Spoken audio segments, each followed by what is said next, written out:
విశ్వాసి, నీవు ఇప్పుడిప్పుడే ఆత్మీయంగా ఎదుగుతుంటే అపవాది లేదా సాతాను దాడి 3 రకాలుగా నీ మీద ప్రయత్నం చేస్తాడు. ఒకటి, వ్యక్తిగతంగా నీ మీద దాడి చేస్తాడు.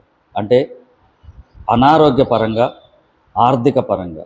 రెండవది, కుటుంబ పరంగా కూడా దాడి చేస్తాడు. అంటే నీ కుటుంబంలో ఉన్నటువంటి సభ్యులే పిల్లల ద్వారా, భార్య ద్వారా మీ మధ్య అభ్యంతరాలు క్రియేట్ చేసి వారికి మీకు పడకుండా చేస్తాడు. అంత మాత్రమే కాదు, కుటుంబ సభ్యుల్లో అనారోగ్య పాలు చేస్తాడు. ధనము మీ నుంచి తీసివేయటానికి కూడా ఇష్టపడతాడు వాడు. అలాగనే సంఘము పరంగా కూడా మీ మీద దాడి జరుగుతుంది. సంఘములో ఉన్నటువంటి సేవకుడు లేదా సంఘములో ఉన్నటువంటి తోటి విశ్వాసుల ద్వారా కూడా నిన్ను బాధ పెట్టడమో, మానసికంగా కృంగతీయటమో చేస్తాడు. తద్వారా నీవు వాక్యానికి దూరమై అంతకుముందు ఉన్నటువంటి ఆలోచనలోకి, వ్యసనాల్లోకి నేను వెళ్ళటానికి, దారి మళ్లించడానికి వాడి ప్రయత్నం చేస్తూ ఉంటాడు.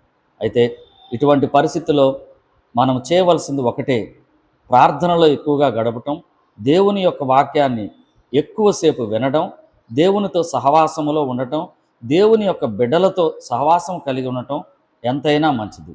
ఇటువంటి పరిస్థితిలో కూడా అపవాది యొక్క క్రియలకు మనం బలి కాకుండా ఉండాలి. విశ్వాసి, జాగ్రత్త. ఎల్లప్పుడూ ప్రార్థన, వాక్య ధ్యానములో ఉండటం ఎంతైనా మంచిది.